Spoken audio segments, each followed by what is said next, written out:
जो शिवसेना के कैंडिडेट थे और 20 में 100% मैं बता के रखता हूँ, 19 में भी और 20 में भी बीजेपी ने मशीन सब हैंग करी थी।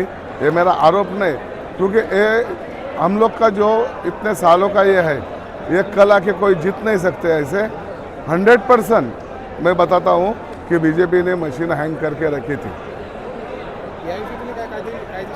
आता विकलाशी आमच्या मी बोलून आणि कायदेशीर कारवाई काय असेल ते करूच, परंतु हे असं हसता खेळता लोकांना जर हरवाचंच असेल मशीननी गडबड करून तो उभं नका राहायला सांगू ना तुम्ही। आम्ही नाही राहणार उभं, हाना कोणाला पण न द्या ना तिकीट। या कोणी येतं आणि इलेक्शन जिंकू शकत नाही।